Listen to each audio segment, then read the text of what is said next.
తెలుగు శ్రోతలందరికీ నమస్కారం అండి. మన అలనాటి కథలు ఎవర్ గ్రీన్ స్టోరీస్ ఛానల్కి మీ అందరికీ స్వాగతం.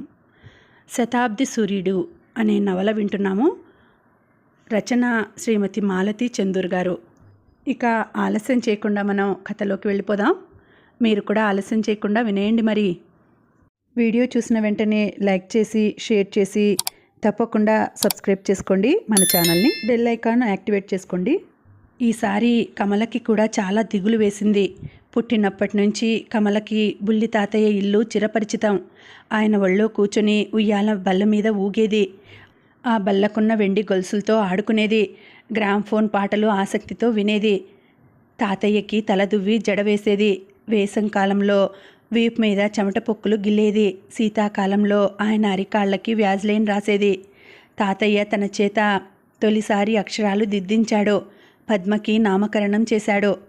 అమ్మకి ఇల్లు కట్టించి ఒక నీడ ఏర్పాటు చేశాడు. రెండో భార్యని తీసుకొచ్చిన తనపైన పద్మపైన అభిమానం చూపిస్తూనే ఉన్నాడు. అటువంటి తాతయ్య చనిపోవటం, ఆయన ఇంట్లో పరాయి వాళ్ళు ఉండటం కమలకి దిగులుగానే ఉంది.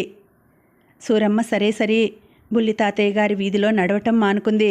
ఎక్కడికైనా వెళ్ళాలంటే పక్క వీధిలోంచి చుట్టూ తిరిగి వెళ్ళేది. మనకి దిక్కెవరు, మన మంచి చెడ్డ కనుక్కునేవాళ్ళు ఎవరున్నారు, అంతా ఆడవాళ్ళం అంటూ ఏడుస్తూ ఉండేది సూరమ్మ. సూరమ్మ అలా ఏడ్చినప్పుడల్లా కమలకి కోపం నశాలానికి అంటేది. నిజానికి ఆఖరి రోజుల్లో బుల్లి తాతయ్యకి తమ కుటుంబం దిక్కైంది. ఆయన ఒకప్పుడు తమకి అండగా నిలిచి ఉండవచ్చు, అది ఎవరూ కాదనరు. కానీ 5-6 ఏళ్ల నుంచి తామే ఆయనని అన్ని విధాలా ఆదుకుంటున్నది. ఇలా ఏడవడంలో అర్థం లేదని కసురుతూ ఉండేది తల్లిని. బుల్లి అన్నగారు పోయాక, చిన్నక్క నువ్వు కూడా మాతోనే ఉండవే, అమ్మగన్న సంతానం అందరూ వెళ్ళిపోయారు, మనిద్దరం మిగిలాం అంటూ సూరమ్మ చిన్నక్కని పట్టుకొని బావురుమంది. ఈ పెద్దవాళ్ళిద్దరినీ చూస్తే కమలకి కోపం జాలి రెండూ కలుగుతుండేవి. వాళ్ళ బాల్యం జ్ఞాపకాలు, చుట్టరికాలు, పెళ్ళిళ్ళు, పేరెంటాలు, ఈ కబుర్లు చాలా మటుకు కమలకి అర్థం అయ్యేవి కావు. వినాలన్న కుతూహలం ఉండేది కాదు. ఈ ఇద్దరు గంటల తరబడి కూర్చొని తమ చిన్ననాటి కబుర్లు చెప్పుకుంటుంటే విసుగ్గా ఉండేది. అక్కగారు ఉండటం చేత తన తల్లి బుల్లి తాతయ్య పోయిన దిగులకి తట్టుకుంటోంది. ఆమె కూడా లేకపోతే మరీ బెంగ పెట్టుకుంటుంది. అమ్మమ్మని ఉంచుకోవటం తమకి బరువు కాదు. అయితే ఆవిడ ఉంది అన్న సాకుతో సత్యం వస్తాడేమోనన్న భయం కమలని వేధిస్తూ ఉంది. సత్యం అప్పుడప్పుడు వచ్చి వీధిలోంచి తల్లితో మాట్లాడి వెళ్ళిపోయేవాడు. అతన్ని ఎవరూ రమ్మని పిలిచేవారు కాదు. అతను లోపలికి వచ్చేవాడు కాదు.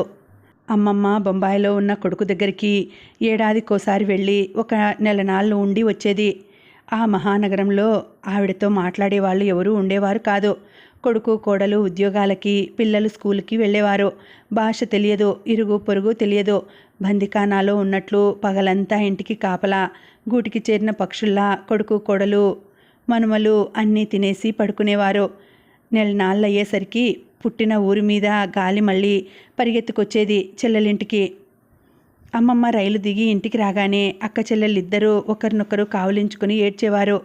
బుల్లి తాతయ్య పోయిన బాధ కొద్దిగా మానుపడుతూ ఉంది. పద్మ 5th ఫారంలోకి వచ్చింది. ఆ ఏడే కాన్వెంట్ని కాలేజీ చేశారు, ఇంటర్ ప్రారంభించారు. ఆ చుట్టుపక్కల ఉన్న పల్లెకంతకి ఇది ఒక్కటే లేడీస్ కాలేజ్ అవటం మూలాన చాలామంది ఆ ఊళ్ళో కాపురాలు పెట్టి ఆడపిల్లల్ని చదివిస్తూ ఉండేవారు. కాలేజీకి హాస్టల్ కూడా ఉంది. కానీ తిండి అధ్వానంగా ఉంటుందని ఎవరూ హాస్టల్లో చేరేవారు కాదు. ఒక్క గది ఉంటే ఎంత అద్దెయినా సరే తీసుకునేవారు. పల్లెటూరు నుంచి ఏ మేనత్తో అమ్మమ్మ వండి పెడితే 4 ఆడపిల్లలు ఒక గదిలో సర్దుకునేవారు. కమల తల్లితో ఆలోచించి బుల్లి తాతయ్య ఇచ్చిన 10,000తో వెనకవైపు 2 గదులు, మేడ మీద 2 గదులు కట్టించే ప్రయత్నాలు ప్రారంభించింది. అది పద్మ చదువు కోసం నా తమ్ముడిచ్చిన డబ్బు, ఇలా వృధా చేయకు అని కల్పించుకుంది అమ్మమ్మ. ఏ డబ్బు దేనికి ఖర్చు పెట్టాలో, పద్మని ఎలా చదివించాలో నాకు బాగా తెలుసు, నువ్వేం నాకు సలహా చెప్పక్కర్లేదు అంది కమల విసురుగా. చూశావటే సూర్యుడు ఎంత మాట అందో, తోటకూరలో పురుగుని తీసి పారేసినట్లు విదిలించి కొడుతోంది అంది అత్తగారు అనబడే పెద్దమ్మమ్మ. అవును కొడతాను, ఏం చేస్తావు? నా సంపాదన, నా కూతురు, నా ఇల్లు నా ఇష్టం వచ్చినట్లు చేస్తాను. ఇష్టమైతే ఉండండి, కాకపోతే లేదు అంది కమల తీక్షణంగా. నాకు బుద్ధి లేదు, సిగ్గు లేదు, పో అని ఈసడించి కొడుతుంటే ఆ పిల్లదాని మీద ప్రేమ చంపుకోలేక పడి ఉన్నాను. నా మగపిల్లలు. అమ్మమ్మ దండకం ఆపు, నీ పెద్ద కొడుకు దేశంలో లేడు, 4 ఏళ్లకు కూడా ఒక ఉత్తరం రాయడు. చిన్న కొడుకు వెళ్తే అన్నం పెడతాడు, రమ్మని రాయడు. బుల్లి కొడుకు రోడ్లు పట్టుకు తిరుగుతుంటాడు. అక్కడికి వెళ్ళు, కోడలు కోడికూర వండి పెడుతుంది అంది కసిగా. పెద్దమ్మమ్మ గొల్లున ఏడుపు మొదలుపెట్టింది. సూరమ్మ అక్కగారిని ఓదార్చింది. సూరమ్మకి కూడా కమలను చూస్తే భయంగా ఉంది. ఇదివరకు ఇంత మాట్లాడేది కాదు, ఇప్పుడు అంత కరాఖండిగా మాట్లాడుతోంది. 1కి 10 అప్పచెప్తుంది. నీకెందుకమ్మా, నేను ఉన్నన్నాళ్ళు ఇది నీ ఇల్లు, హాయిగా వండి పెడతాను, తిని కూచో, మన రోజులైపోయాయి, ఇక కృష్ణారామ అనుకోవడం మంచిది అంది సూరమ్మ గోడ మీద పిల్లివాటంలా. నేను అదే చెప్తున్నాను, నా శక్తి ఉన్నంత వరకు తెచ్చి పడేస్తాను, హాయిగా తిని కృష్ణారామ అనుకోండి, నా విషయాల్లో కల్పించుకుంటే ఊరుకోను గైమంది కమల. కమల అరుస్తుంది కానీ మందులు ఇప్పిస్తుంది, సైనుపంచెలు కొంటుంది, పటిక బెల్లం తెస్తుంది, రోజు మధ్యాహ్నం పూట ఏదన్నా చేసుకొని తినమంటుంది. ఇంటి విషయాల్లో కల్పించుకోదు. కొడుకింట్లో కంటే తనకి ఇక్కడ స్వతంత్రం ఎక్కువ ఉంది. అన్నింటికీ మించి తన కొడుకు కడుపున కాసిన కాయ పద్మ ఉంది. అది బుద్ధిగా చదువుకుంటోంది. ఇక్కడుంటే సత్యం అప్పుడప్పుడు కనిపిస్తాడు. అన్నీ బాగానే ఉన్నాయి. కమల ఈసడించినట్లు మాట్లాడుతుంటే మటుకు కష్టంగా ఉంటుంది. ఈ మాటలే కొడుకులు అంటే కష్టంగా ఉండదు. అదే కోడలు మనవరాలు అంటే కలుక్కుమంటుంది. కొడుకులంటే భయం. ఒక వయసు వచ్చాక కొడుకులని మందలించడం అటు ఉంచి ఎదరబడి మాట్లాడటానికే భయంగా ఉంటుంది అని అమ్మమ్మకి తెలుసు. అయినా కూడా కొడుకు ఇంట్లో ఉన్న గౌరవం చెల్లెలింట్లో మనవరాలి సంపాదనలో ఉంటే ఉండదు. సత్యానికి కమలకి మధ్య ఎలానైనా సయోధ్య కుదిరితే వాళ్ళిద్దరూ కలిసి ఉంటే తమ వంశం నిలబడవచ్చు. మగనలుసు కలిగితే తన కష్టాలు తీరుతాయి. అప్పుడు తనకి పరాయి ఇంట్లో ఉన్నానన్న బాధ కలగదు. అయితే సత్యాన్ని ఇంట్లోకి పిలిచి మంచినీళ్ళు ఇవ్వగల ధైర్యం ఆ అక్క చెల్లెళ్ళకి లేదు. కమల 1000 గాలంలా పడి పీకుతుందని భయం. పోనీ పద్మనైనా కొడుక్కి మాలిమి చేద్దామంటే వాడి కడుపున పుట్టిన పిల్లవైపు కన్నెత్తి చూడని కసాయివాడు. అసలు వీడు మనిషా పశువా అని కన్నతల్లికి సందేహం వస్తుంటుంది. ఆ వేసంగిలో కమల మేడ మీద 2 గదులు వేయించింది. విడిగా వెనక వైపు మెట్లు కట్టించింది. వెనక మరో 2 గదులు కట్టించింది. కాలేజీ తెరిచే వేళకి ఈ 4 గదులకి కమల జీతం కంటే ఎక్కువ అద్దె రావటం జరిగింది. కమల చేసిన పని మంచిది కాదని, ఆ 10,000 కదల్చరాదని వాదించిన అక్క చెల్లెళ్ళిద్దరూ కమలకి దూరదృష్టి ఉందని ఒప్పుకున్నారు. అయిష్టంగానే మెచ్చుకున్నారు. ఇల్లు కట్టిస్తున్న సమయంలో సూపర్వైజర్తో కమల మాట్లాడటం, కాఫీ టిఫిన్లు పెట్టడం పెద్ద వివాదం అయిపోయింది. వాటితో నీకేం మాటలు, ఆ వికవికలు నవ్వులు మన ఇంటా వంట లేవు అని సూరమ్మగారు గొనుగుతూ ఉండేది. ఈ మేడ కట్టిస్తున్నది అతనే, ప్లాన్ వేసింది అతను, బాధ్యత అంతా నెత్తిన వేసుకొని చేయిస్తున్నాడు. మధ్య మధ్య సలహాలు ఇవ్వటం చేస్తున్నాను. ఆ నవ్వులు ఎందుకంట అడిగింది పెద్దమ్మమ్మ. ఏడుస్తూ చెప్పమంటావా? ఏమో, ఏ కాలానికి ఎవరెలా మారతారో. పెళ్ళి కావాల్సిన పిల్ల ఉంది, నువ్వు చిన్నదానివి, అందుకే చెప్తున్నాం. ఇదిగో, నాకు కోపం తెప్పిస్తే ఊరుకోను. నా నోటంట చెడ్డ మాట విని ఆ పైన గింజుకు లాభం లేదో. ఏమన్నానే, అతను చిన్నవాడు, పరాయి మగవాడు, నీకు మాటలెందుకు అన్నాను. ఏం మాట్లాడితే తప్పేంటి? ఎక్కడికెడుతుంది ఈ నవ్వులు వేళాకోలాలు? ఇదిగో చూడు, తప్పు చేయదలుచుకుంటే మీరెవ్వరూ నన్ను ఆపలేరు. స్కూల్కి వెళ్తానని చెప్పి ఎవరితోనైనా పోతే మీరేం చేస్తారు? మీకెట్లా తెలుస్తుంది? అమ్మో అమ్మో, గుండె బాదుకున్నది పెద్దమ్మమ్మ. బాదుకో, ఇంకా బాదుకో. నా కోడలు చెడిపోయిందని అరువు. నేను చెడిపోదలుచుకుంటే మీతో చెప్పి పర్మిషన్ తీసుకొని చెడిపోను. ఏది మంచో ఏది చెడ్డో నాకు తెలుసు. మీ బుల్లి తమ్ముళ్లాగా దొంగచాటుగా పెళ్లి చేసుకోను. కమలా, ఆ మాటలెందుకు? సూరమ్మ బ్రతిమాలుతూ ఉంది. నన్ను అనవసరంగా రెచ్చగొట్టొద్దని మీ అక్కకి చెప్పు. నేనేం మగవాడి కోసం మగం వాచి కూచోలేదు. తన కొడుకు ధర్మమా అని మగవాడంటే అసహ్యం పుట్టిందని చెప్పు. నా ఇష్టం వచ్చినట్లు సినిమాలకెడతాను, స్నేహితుల ఇళ్ళకెడతాను. నా ఇల్లు, నా సంపాదన ఎవరితో చెప్పుకుంటుందో పోయి చెప్పుకోమను. కొరడా జలిపించినట్లు గట్టిగా అరిచింది కమల. అక్కడితో అక్క చెల్లెలిద్దరూ తగ్గిపోయారు. కమలకి తర్వాత జాలేసింది. అంత కఠినంగా అని ఉండాల్సింది కాదని. తనని తానే మందలించుకుంది. ఆ రాత్రి ముసలమ్మలని, కూతుర్ని సంపూర్ణ రామాయణం సినిమాకి తీసుకువెళ్ళింది. అక్క చెల్లెళ్ళిద్దరూ ఎన్టీ రామారావుని దారి పొడుగునా సాక్షాత్తు శ్రీరామచంద్రుడే దిగివచ్చాడని పొగుడుతూ ఉన్నారు. ఒక రకంగా కమల జీవితం సాఫీగానే జరిగిపోతున్నది. జీతం వస్తుంది, ఇంటి అద్దెలు వస్తున్నాయి, ఆర్థికంగా పెద్ద సమస్యలు లేవు. చుట్టుపక్కలందరికీ కమలంటే సానుభూతి. 2 ముసలమ్మలు పెళ్లి కావాల్సిన ఆడపిల్లని పెంచుకుంటూ బండి లాక్కొస్తున్నదని జాలి. కమల ఇంటికి ఆడ మగ అందరూ వస్తుండేవారు. సూరమ్మకి బాగానే ఉండేది, కానీ పెద్దమ్మమ్మకి ముఖ్యంగా మగవాళ్ళు రావటం కంటగింపుగా ఉండేది. కమల తప్పు చేస్తుందని కాదు, అలా మగవాళ్ళంతా నవ్వుతూ మాట్లాడటం ఒక అపశృతిగా తోచేది. కొంతమంది కమలతో పనిచేసే టీచర్ల భర్తలు కమలకి మరి కాస్త దగ్గరగా స్నేహం అనే గీత దాటుకొని ముందుకు రావాలని ప్రయత్నించడం, కమల తాబేల్లాగా ముడుచుకుపోయి వాళ్లతో మాటలు బంద్ చేయటం జరిగింది. కమలకి మగవాళ్లతో మాట్లాడాలని ఉండేది. సినిమాల గురించి కబుర్లు చెప్పాలని, వాళ్ళ కుటుంబాలతో కలిసి పిక్నిక్లకు వాటికి వెళ్ళాలని ఉండేది. అవతల మనిషి మరి కాస్త చనువు తీసుకొని చెయ్యి తాకితేనో, భుజం మీద చెయ్యి వేస్తేనో తాచుపాములా బుస కొట్టేది. తనని ముట్టుకోవాలని ప్రయత్నించిన ప్రతి మగవాడిలో కమలకి సత్యంలో చూసిన మృగం జ్ఞాపకం వచ్చేది. ఏడాది పాటు అతడు దేహికంగా తన పట్ల ఎంత మొరటుగా ప్రవర్తించింది జ్ఞాపకం వచ్చి విదిలించి కొట్టి దూరంగా జరిగిపోయేది. ఆ పరిచయం అక్కడితో తుంచేసేది. పద్మ స్కూల్ ఫైనల్ పాస్ అయింది. దానికన్నింటిలో చాలా మంచి మార్కులు వచ్చాయి. కమల తనకు తెలిసిన వాళ్ళందరినీ పిలిచి పార్టీ ఇచ్చింది. సత్యాన్ని గురించి తల్లి తప్ప ఎవరూ తలుచుకోలేదు. ఆ 3వ రోజున పద్మని కంగ్రాచ్యులేట్ చేస్తూ సత్యం నుంచి కార్డు వచ్చింది. కమలకి నిజంగానే ఆశ్చర్యం వేసింది. ఈ మనిషిలో కూడా హృదయం ఉందా అని. పద్మ కాలేజీలో చేరాక ముసలమ్మలిద్దరూ కలిసి దక్షిణాది తీర్థయాత్రలకు వెళ్లారు. యాత్రా స్పెషల్లో ఇద్దరికీ టికెట్లు కొని పంపించింది. పద్మ ఈ మధ్య తల్లిని మమ్మీ అని పిలవడం మొదలుపెట్టింది. అదేమిటి కొత్తగా పిలుస్తున్నావు అంది కమల నవ్వుతూ. లేదు మమ్మీ, మా కాలేజీలో అందరూ మమ్మీ డాడీ అని పిలుస్తుంటారు. ఇక నుంచి నిన్ను మమ్మీ అంటాను అంది గారాలు పోతూ. కమల నవ్వి ఊరుకుంది. పద్మది తల్లిలా ఒత్తైన తలకట్టు కాదు, దాని జుట్టు పల్చగా ఉంటుంది. మమ్మీ, నేను జుట్టు కత్తిరించుకుంటాను అంది పద్మ. కమల ఉలిక్కిపడింది. జుట్టు కత్తిరించుకుంటావా? బాబ్ చేయించుకుంటావా? కాదు మమ్మీ, సగానికి కట్ చేసుకొని పోనీటైల్ వేసుకుంటాను, అదే నాకు సూట్ అవుతుంది అంది. పద్మకి పరికిణీ ఓణీలంటే ఇష్టం లేదు, దానికి చుడీదార్లంటే ఇష్టం. హై స్కూల్లో హాఫ్ స్కర్టు షర్టు వేసుకునేది, అది యూనిఫార్మ్ అని సర్దుకుపోయింది కమల. కాలేజీకి చీరలు వద్దు, సల్వార్ కమీజ్ వేసుకుంటానని పేచీ పెట్టినప్పుడు కమలకి కాస్త ఇబ్బందిగా అనిపించింది. అది బంగారం పెట్టుకునేది కాదు. సల్వార్ కమీజ్లు స్పెషల్గా కుట్టించమని గొడవ చేసి కుట్టించుకుంది. వాళ్ళ కాలేజీలో సల్వార్ కమీజ్లు ఇద్దరే వేసుకునేవారు. ఒకరు కలెక్టర్ గారు అమ్మాయి, వాళ్ళు ఉత్తరాది నుంచి వచ్చారు. పద్మ రెండవది. బయట లేకుండా ఇలా సల్వార్ కమీజ్ కూతురికి కుట్టించడం చూసి ముసలి వాళ్ళిద్దరూ నెత్తి నోరు బాదుకున్నారు. గుర్రంతో కలా ఆ జుట్టేమిటి, కండువా లేకుండా ఆ లాగులేమిటి, మరీ బరి తెగించిపోతున్నది, ప్రతిదానికి దాని తల్లి వంత పాడుతోంది అంటూ పెద్దమ్మమ్మ గొడవ.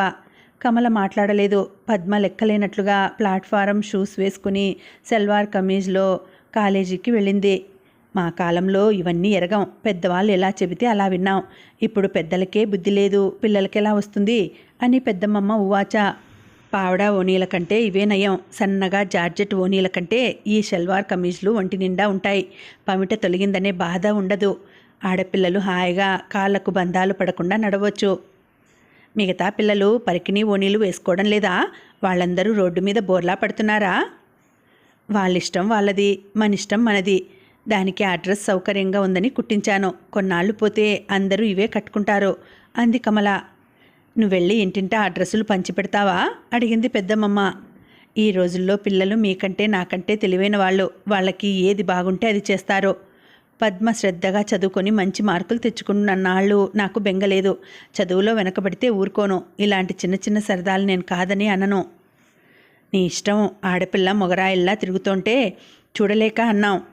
మొగరాయిల్లాగానే ఉండాలి, ధైర్యంగా ఉండాలి, అలా ఉండాలని నా కోరిక అంది కమల. కమల ఇలా వాదిస్తుంటే ఆ అక్క చెల్లెళ్ళు ఇద్దరికీ తప్పు చేశామన్న భావం కలిగేది. చదువుకోకపోతే ఉద్యోగం చేసేది కాదు, ఉద్యోగం లేకపోతే ఇంత బరి తెగించి పిల్లని మొగరాయిల్లా తయారు చేసేది కాదు. తప్పు చేశాం అంటూ లోపల చెంపలు వేసుకుంటుండేవారు. తమ కాలంలో వంటింటికే అంకితమయ్యారు.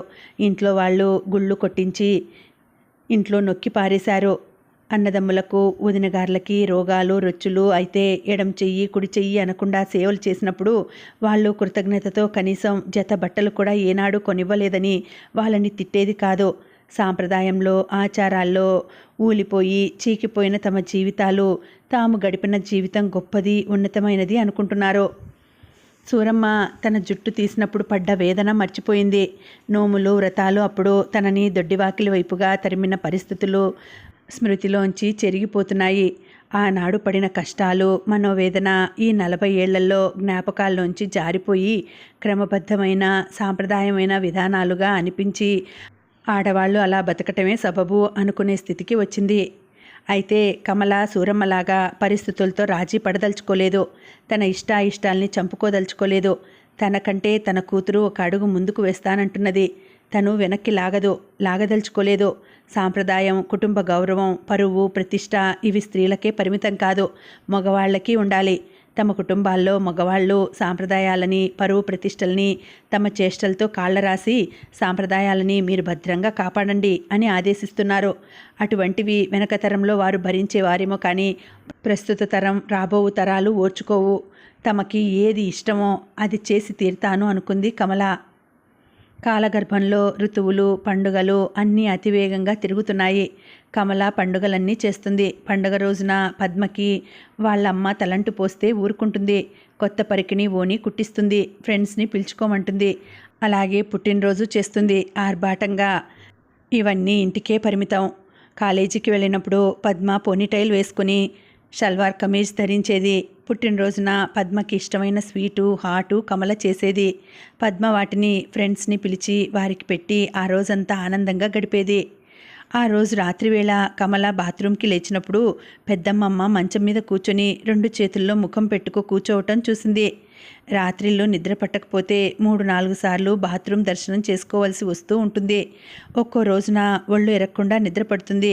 కొన్నిసార్లు ఎన్నో ఆలోచనలు, తన జీవితం ఎందుకిలా అయిందని నిరంతరం ప్రశ్నలు, పద్మ భవిష్యత్ గురించి ఆలోచనలు, కలలు, దాని జీవితం ఎలా అవుతుందో అన్న భయం. పగటిపూట దాని ఆలోచనలు, భయాలు, రాత్రిపూట రావటం సహజమని కమలకు తెలుసు. నిద్ర పట్టకపోతే కొన్నిసార్లు నిద్రకి పుస్తకాలు ఉపయోగపడతాయి, కొన్ని సమయాల్లో పనిచేయవు. ఆ రోజున కమల అప్పటికి 3 సార్లు లేచింది. 3 సార్లు పెద్దమ్మమ్మ అలా కూర్చునే ఉంది. పక్క మంచం మీద తల్లి సూరమ్మ గురకపెట్టి నిద్రపోతున్నది. ఈ దృశ్యం కమల అనేకసార్లు చూసింది. చాలా రాత్రిళ్ళు పెద్దమ్మమ్మ నిద్ర పట్టక మంచం మీద కూర్చుని ఉండటం చూసింది. అక్క చెల్లెళ్ళిద్దరూ ముందు హాల్లో పడుకుంటారు. తల్లి కూతుళ్ళు గదిలో పడుకుంటారు. కమలకెందుకో ఆ రోజున ఆ పెద్దావిడ మీద జాలేసింది. అమ్మమ్మ, ఏం అలా కూర్చున్నావు? ఒంట్లో బాగాలేదా?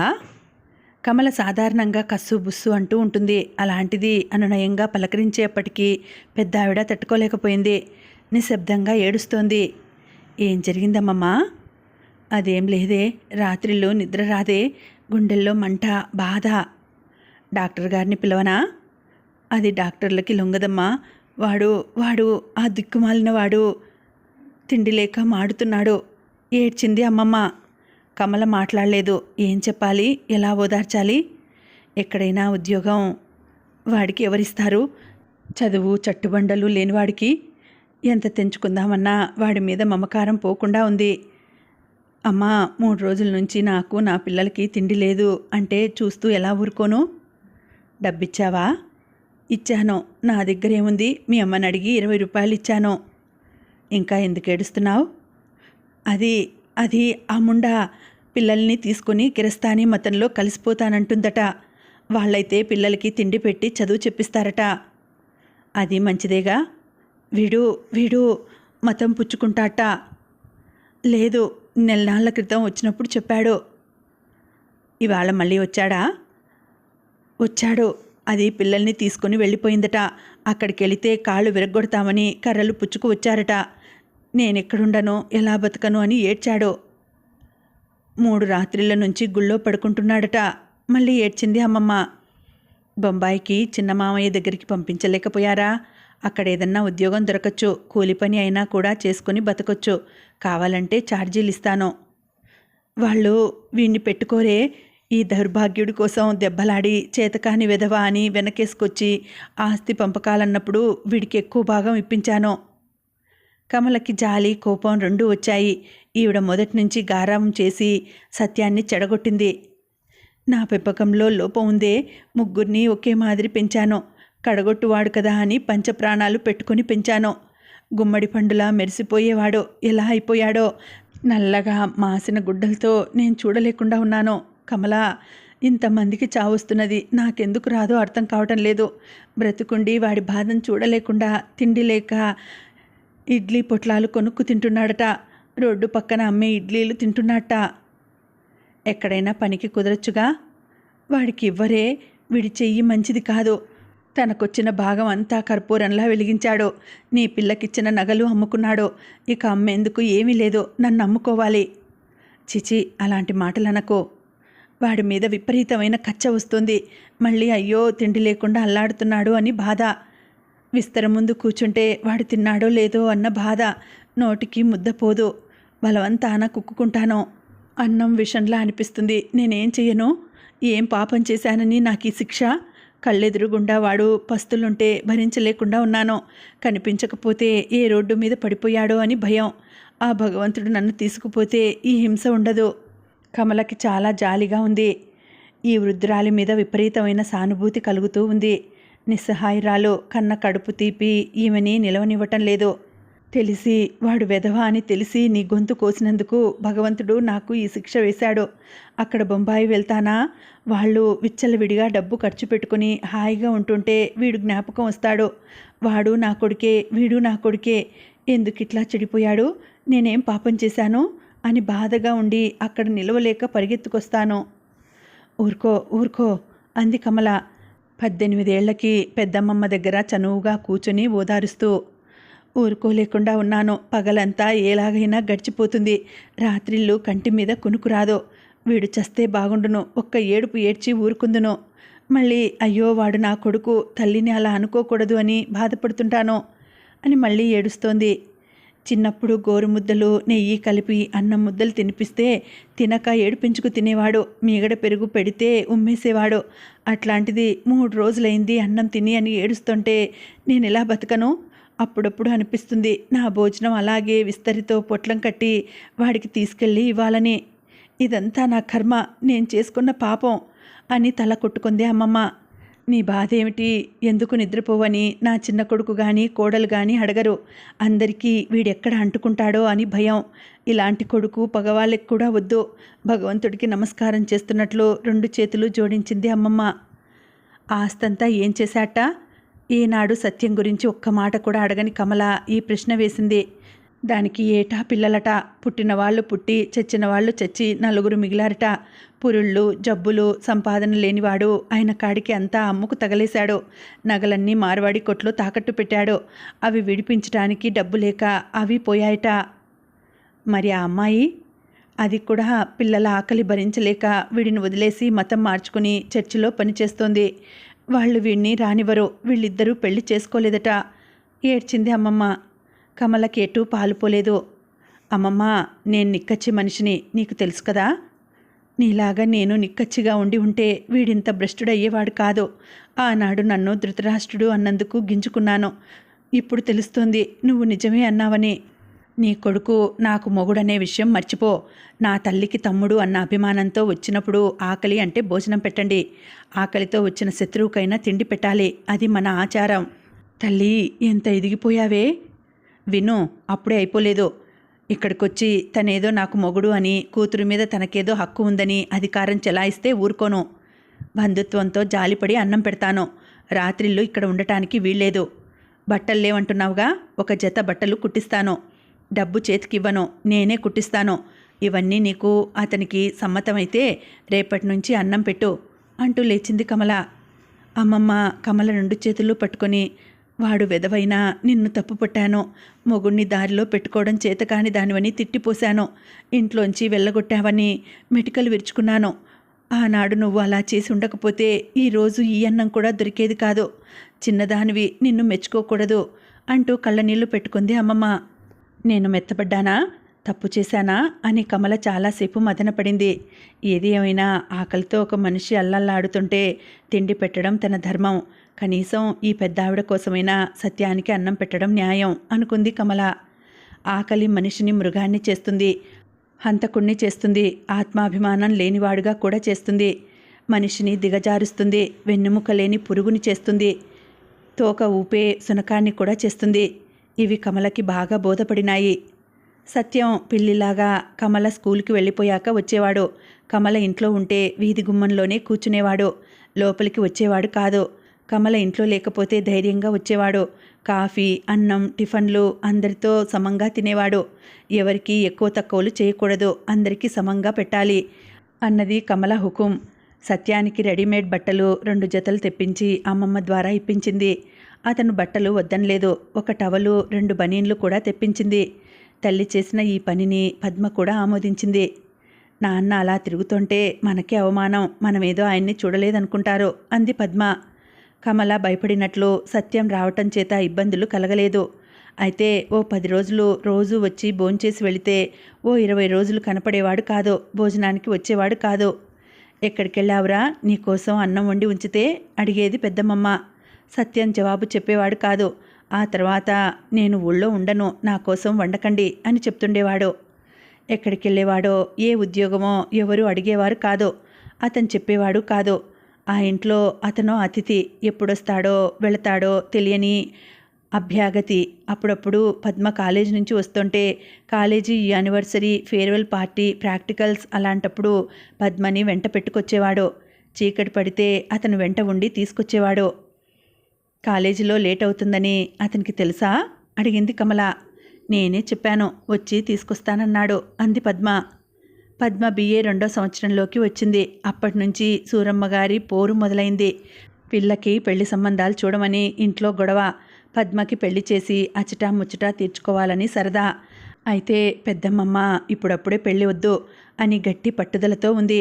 కమలకి ఆశ్చర్యంగా ఉంది. పెద్దమ్మమ్మలో ఈ తెగువ, పద్మ ఇంకా చదువుకోవాలన్న తాపత్రయం చూసినప్పుడు ఈ అమ్మమ్మని తను సరిగ్గా అర్థం చేసుకోలేదు.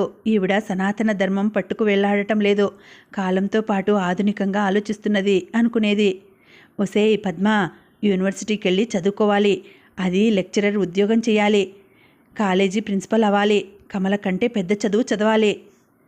నాతో నీ మనవరాల్ని పోటీ పెడుతున్నావా అడిగింది కమల. పోటీ కాదే, నీ రోజులకి ఆ చదువు చాలు. ఈ రోజుల్లో ఆడపిల్లలు చదువుకోవాలి, ఉద్యోగాలు చేయాలి, తన కాళ్ళ మీద ప్రతి ఆడపిల్ల నిలబడగలగాలి. హియర్ హియర్ అంది కమల చప్పట్లు కొడుతూ. నా చిన్న కోడలికి తన పిల్లలు ఇంగ్లీషు చకచకా మాట్లాడతారని గర్వం. వాళ్ళిద్దరినీ సెక్రటరీలని చేస్తుందట, పిఏలని చేస్తాను, టైపు టకటకా చేస్తారని గొప్పలకి పోతోంది. నా మనవరాల్ని గుమస్తా ఉద్యోగాలకి పంపను, అది టైప్ మిషన్ ముందు కూర్చొని వేళ్ళు అరిగేట్టు టైపు కొట్టదు. మరేం చేస్తుందే అడిగింది కమల. అది కాలేజీ ప్రిన్సిపాలు కావాలి. ఈ ఊళ్ళో MA లేదు, అది నాకు తెలుసు. ఇదివరకే అందరినీ వాకప్ చేశాను. విశాఖపట్నం వెళ్ళి చదువుకుంటుంది అంది పెద్దమ్మమ్మ. ఎలా? హాస్టల్లో పెట్టి చదివించాలంటే మాటలు కాదు.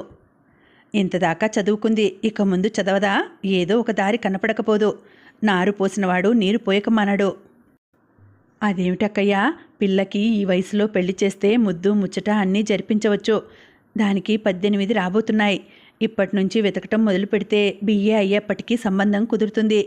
నన్ను అడిగితే పెళ్లి చేసి అత్తవారింటికి పంపితే మన బాధ్యత తీరిపోతుంది అంది సూరమ్మ. సూర్యుడు, నువ్వు చిన్నదానివి, నీకు ప్రపంచం తెలీదు అంటూ గదమాయించింది అక్కగారు. కమల పక్కన నవ్వింది. ఇంచుమించు 60 పైబడుతున్న సూర్యుడు చిన్నపిల్ల. బాగుంది. ఈ ముసలమ్మలిద్దరూ పరికినీళ్లు కట్టుకుందామనుకుంటున్నారు కాబోలు. ఎన్నేళ్ళొచ్చినా అది నాకంటే చిన్నదే. మొదటి నుంచి అది అణిగి మణిగి అందరికీ భయపడింది. పెళ్ళి, పిల్లలు, వంటిల్లు ఇవే వైకుంఠం అనుకుంటుంది. రోజులు మారిపోతున్నాయి. ఆడపిల్లలందరూ చదువుకోవాలి. కమలను చూశాకైనా నీకు బుద్ధి రాలేదా అడిగింది చెల్లెల్ని. ఈ ఇద్దరి అక్క చెల్లెళ్లలో ఎవరు ఆధునికులు? సూరమ్మగారికి పెళ్ళిళ్ళు, వ్రతాలు, పూజలు, సూడిదలు, శుభకార్యాలు అంటే ప్రాణం. అవన్నీ జరిపించాలని సరదా. బహుశా తాను అనుభవించని సరదాలు తన కూతురు, మనవరాలు అనుభవించాలని సరదా పడుతోందేమో. అందులోనే స్త్రీ జీవితానికి పరిపూర్ణత ఉందని అమ్మ అనుకుంటున్నదేమో. కాలంతో పాటు స్త్రీలు మారుతున్నారు. పడికట్టురాళ్ళు మారుతున్నాయి. వారి ఆశయాలు శిఖరాలని దాటుతున్నాయి. ఇవి గ్రహించలేకుండా ఉంది అమాయకురాలైన తన తల్లి. పెద్దమ్మమ్మ ఊళ్ళు తిరగటంతో, కొడుకులు కూతుళ్ళు ఇళ్ళకి వెళ్ళటంతో బయట ప్రపంచాన్ని చూస్తోంది. మారుతున్న సమాజాన్ని గుర్తించగలుగుతూ ఉంది. పద్మ పెళ్లి గురించి సూరమ్మగారు ప్రస్తావిస్తూ ఉన్నా ఎవరూ ఆమెని పట్టించుకోవటం లేదు.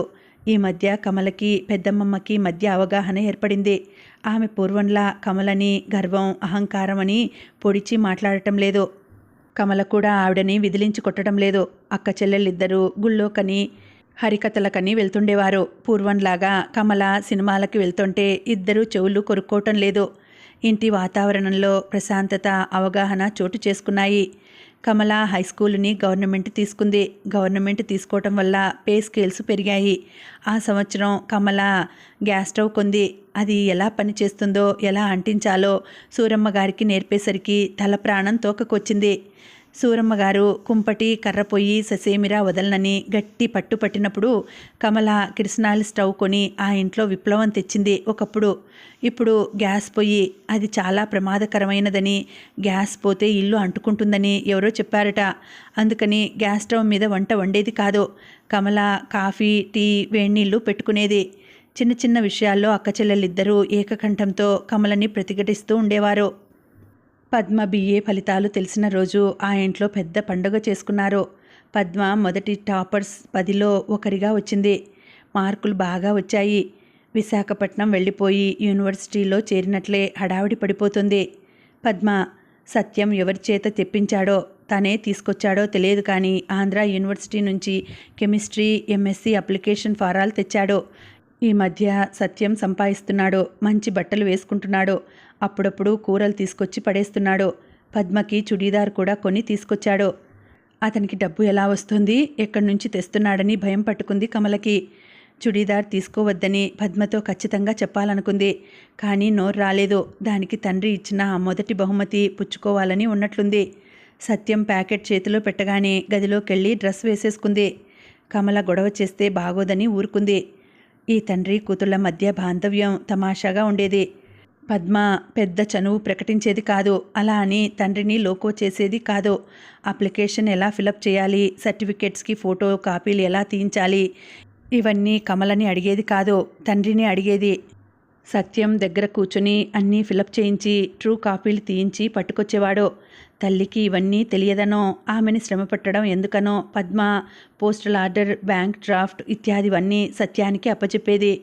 అలాంటప్పుడు కమలకి కాస్త గుర్రుగా ఉండేది.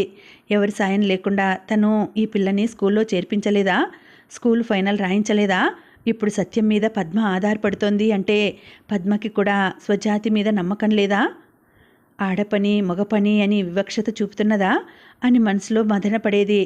సత్యం ఈ పనుల వల్ల కూతురికి దగ్గరగా రావాలని ప్రయత్నిస్తున్న ఛాయలేవి కనిపించటం లేదు. వాళ్ళిద్దరూ తండ్రి కూతుళ్ల కంటే స్నేహితుల్లాగా మాట్లాడుకోవటం ఆశ్చర్యంగా ఉండేది. బహుశా పద్మ పుట్టినప్పటి నుంచి ఆడవాళ్ల మధ్య పెరిగి ఈ వాతావరణం పట్ల విసుగు కలిగిందా? తనలాగానే మగవాళ్లతో మాట్లాడడం ఎమోషనల్ అవుట్లెట్గా భావిస్తున్నదా? ఒక్కో రోజున సత్యం రాత్రిళ్ళు ఇంట్లోనే పడుకుంటున్నాడు.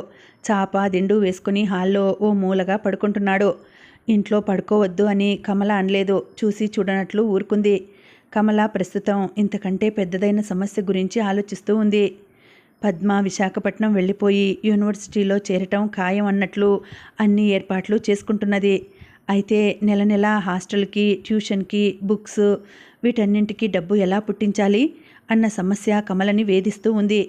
కమల వర్తమానంలో బ్రతికింది ఇన్ని రోజులు. భవిష్యత్ గురించి ఆలోచించలేదు. కమలకి ఊహ తెలిసినప్పటి నుంచి ఇంట్లో పోరాటం, తన ఆస్తికత కోసం, ఆర్థిక సుస్థిరత కోసం పోరాటం తప్ప, బయట ప్రపంచంతో సోషల్గా తప్ప ఆర్థికపరమైన లావాదేవీలు తెలియవు. ఉద్యోగం, జీతం, ఇంటి అద్దె, ఇంటి పన్నులు, కరెంటు బిల్లు, వెచ్చాలు, బట్టలు, వీటికే ఆమె ప్రపంచం పరిమితమైంది. ఆఖరికి బ్యాంకులో డబ్బు వేసుకోవాలని, డబ్బు కూడబెట్టాలని ఎప్పుడూ అనుకోలేదు. అలా ఆలోచించాల్సిన అవసరమూ రాలేదు.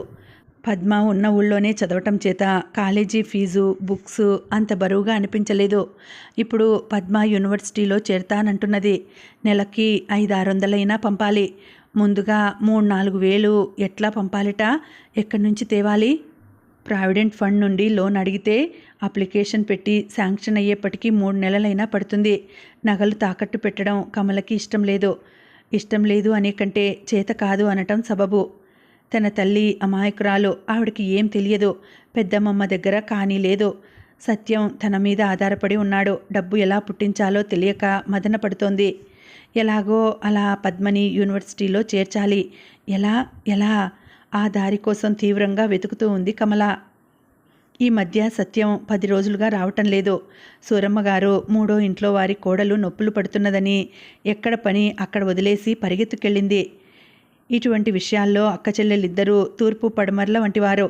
సూరమ్మ పురుళ్ళు, జబ్బులు, చావులు అంటే ఫ్లారెన్స్ నైటింగేల్లా రెక్కలు కట్టుకు వాలి పురుడు పోసి పిల్లకి నీళ్లు పోసి గాని ఇంటికి రాదు. మంత్రసాని ఉన్నా నర్సు ఉన్నా అన్నీ తన అజమాయిషీలో చేయించి మరీ ఇంటికొస్తుంది. జబ్బు చావు అయినా ఒళ్ళు దాచుకోదు. శవం వెళ్లేదాకా ఉండి ఆ ఇంటి వాళ్ళకి నీళ్లు అందించి ఇల్లు కడిగించి మరీ వస్తుంది. ఈ పనులకి ఆ వీధి వారే కాదు, చుట్టుపక్కల వాళ్ళు కూడా సూరమ్మ మీద ఆధారపడుతుంటారు. సాయానికి పిలిచిందే తడవుగా పరిగెత్తుకు వెళ్తూ ఉంటుంది. పెద్దమ్మమ్మ ఇలాంటి పనులకి వెళ్ళదు. వెధవ పురుళ్ళు, చావులు ఎవరింట్లో ఉండవట, పురుడట. పిల్లల్ని కనటం పెద్ద ఘనకార్యంలాగా. పంది 10 పిల్లల్ని కంటుంది. ఈ మనుషులు అంతే. దానికోసం వాళ్ళు పిలవటం, ఇది పరిగెత్తటం అంటూ సాధిస్తూ ఉంటుంది చెల్లెల్ని అక్కగారు. పరోపకారానికి ఇల్లు కదలదు. చెల్లెలు పరోపకారం అంటే ఇంట్లో ఉండదు. కమలకి ఈ అక్క చెల్లెళ్ళని చూస్తే వైవిధ్యంలో ఏకత్వం అన్న మాట జ్ఞాపకం వస్తుండేది. ఆ రోజు పద్మ స్నేహితులింటికెళ్ళింది. సూరమ్మ గారు పురిటి నొప్పులకి వంత పాడుతోంది. సత్యం 10 రోజులుగా కనిపించటం లేదు. తల్లి సగం వంట చేసి పరిగెత్తింది. కమల బియ్యం కడిగి కుక్కర్ పెడదామని వంటింట్లోకి వెళ్ళింది. కమల వెనకనే పెద్దమ్మమ్మ వచ్చింది. ఇంట్లో ఎవరూ లేని సమయం ఎప్పుడు దొరుకుతుందా అని చూస్తున్నాను. అమ్మయ్య, ఇంట్లో ఎవరూ లేరు. ఇక్కడ కూర్చొని కొన్ని విషయాలు చెబుతాను, జాగ్రత్తగా విను అంది అమ్మమ్మ. కమలకి ఒక్కసారి గుండె టప్మని ఎగిరి పడినట్లయింది. కొంపదీసి కొడుకుని ఆదరించమంటుందా? మళ్ళీ గొడవలు. పద్మని తప్పకుండా యూనివర్సిటీకి పంపు అంది. డబ్బుకి ఇబ్బందిగా ఉంది. ఆ విషయం చెప్పడానికే ఎదురు చూస్తున్నాను. ఈ సంగతి ఎవరికీ తెలియదు. ఇంతదాకా మీ అమ్మకు కూడా చెప్పలేదు. ఏమిటి? పద్మకి 3 ఏళ్లప్పుడు ఇన్సూరెన్స్ చేశాను. నువ్వా? నీకు డబ్బెక్కడిది? మీ అమ్మ గాజులు గొలుసు నా దగ్గర ఉన్నాయి. నా వెండి పళ్ళెం అవి కూడా అమ్మాను. 5,000 వచ్చాయి. వాళ్ళు నాన్న వైపు వాళ్ళు నగలు తీసుకోలేదా? అవి అడిగితే నీ బాధ్యత నెత్తిన పడుతుందని నోరు మూసుకున్నారు. వాళ్ళందరూ ఏమయ్యారు? ఒక్కసారి కూడా నన్ను చూడటానికి రాలేదు. ఎక్కడో చచ్చారు. ఇప్పుడు ఆ సోదంతా దేనికి? నీ పిల్ల గురించి ఆలోచించు అని విసుక్కుంది అమ్మమ్మ. ఏం చేయమన్నావు? విను, మధ్యలో కల్పించుకోకు విసుక్కుంది అమ్మమ్మ. కమలకి నవ్వొచ్చింది. ఆ నగలు చిన్నం చిదరా అమ్మితే 5,000 వచ్చింది. ఆ డబ్బు పద్మ పేరున ఇన్సూర్ చేశాను. కమల ఆ అంటూ నోరు తెరిచింది. ఒక్కసారి కడితే 15 ఏళ్లకి 25,000 అవుతాయని అదేదో స్కీమట. చేయమన్నారు, చేశాను. My God! ఉండవే, చెప్పని. నా దగ్గర ఇన్సూరెన్స్ కాగితాలు ఉన్నట్లు ఎవ్వరికీ, ఆ దౌర్భాగ్యుడికి కూడా తెలీదు. తెలిస్తే నా బుర్ర పగలగొట్టి లాక్కుపోయేవాడు. కమలకి జాలి నవ్వు రెండూ వచ్చాయి. బహుశా సత్యం గురించి ఇంత క్షుణ్ణంగా ఈవిడ ఒక్కదానికే తెలుసు, మా అందరికీ కొంచెం కొంచెమే తెలుసు అనుకుంది. ఎవరి చేత చేయించావు? ఎవరైతే ఏం? వల్లకాట్లో రామనాథం. వాడెవడో ఇన్సూరెన్స్ చేయమని కాళ్ళా వెళ్ళబడ్డాడు. ఆ ఏజెంటుకి అప్పటిదాకా కానీ బిజినెస్ అవ్వలేదట నవ్వుతూ అంది అమ్మమ్మ. ఈ అమ్మమ్మలో ఇంత హ్యూమర్ ఉందా? ఆ కాగితాలు నీ చేతికిస్తాను, డబ్బు తెచ్చుకో. 25,230 రూపాయలు వస్తాయి. ఎల్లుండికి టైం పూర్తి అవుతుంది. ఈ ముసలావిడ అసాధ్యురాలు. కాగితాలు ఎవరి దగ్గరున్నాయి అడిగింది కమల. నా దగ్గరే ఉన్నాయి. నా దిండు లోపల పెట్టి కుట్టేశాను. ఆ విధవ కంటపడితే ఊడబీక్కుంటాడని వాడికి కట్టబెట్టి నీ గొంతు కోశాను. అదృష్టవశాత్తు ఆ తప్పులోంచి ఒక ఒప్పు ఈ పద్మ పుట్టింది. దానికి చదువు చెప్పించి పెద్దదాన్ని చేసి వాళ్ళందరి ముఖాల మీద పేడనీళ్లు చల్లుతాను. ఎవరందరూ? నా కొడుకులు కోడళ్ళు అంది అమ్మమ్మ. సూరమ్మ రాకుండానే దిండు కుట్లు విప్పి లోపల నుంచి ఒక కవర్ తీసి కమలకిచ్చింది. కమల కాగితం విప్పి చదివింది. ఫలానా పద్మావతికి 18 ఏళ్లు నిండేసరికి చదువు నిమిత్తం ఈ డబ్బు మెచ్యూర్ అయి రావాలని పాలసీ. అమ్మమ్మ చెప్పినట్లు సరిగ్గా 25,230 రూపాయలు. కమల తన కళ్ళని నమ్మలేనట్లు మళ్ళీ చదివింది. పాలసీ క్లియర్గా ఉంది. పద్మకి 18 ఏళ్ళు 2 రోజుల్లో నిండబోతున్నాయి. ఆ మరునాడు డబ్బు తీసుకోవచ్చు. పటిక బెల్లం ముక్క కూడా కొనుక్కోకుండా, కానీ చేతిలో ఉంచుకోకుండా, అందరి చేత విదిలింపులు అవమానాలు పడుతూ తన మనుమరాలి కోసం ఈ డబ్బు దాచింది. ఆఖరికి కొడుకుకి కూడా తెలియకుండా ఉంచగలిగింది. కమలకి కన్నీళ్ళు వచ్చాయి. వెంటనే సిగ్గు కూడా వేసింది. ఆ అమ్మమ్మ ఏడవలేదు. పట్టుదలతో తను అనుకున్నది సాధించింది. పద్మ యూనివర్సిటీ చదువుకి రాచబాట వేసింది. ఇంతటి దృఢ సంకల్పం, పట్టుదల ఎంతమందికి ఉంటుంది? తనకి ఉందా? అడ్మిరేషన్తో ముసలావిడ వంక చూసింది. జీవితంలో ఒక తప్పు చేశాను, పొరపాటు చేశాను. అది దిద్దుకునేందుకు అవకాశం వచ్చింది. నా ప్రయత్నం నేను చేశాను. అది ఎంఎస్సి పాస్ అయితే నేను తృప్తిగా కళ్ళు మూసుకుంటాను అంది అమ్మమ్మ. ఎంఎస్సి కాదు, ప్రిన్సిపాల్ కూడా అవుతుంది. నిన్ను తీసుకెళ్ళి దగ్గర ఉంచుకుంటుంది. దాని హోదా, గౌరవం అన్నీ కళ్ళారా చూద్దువు గాని.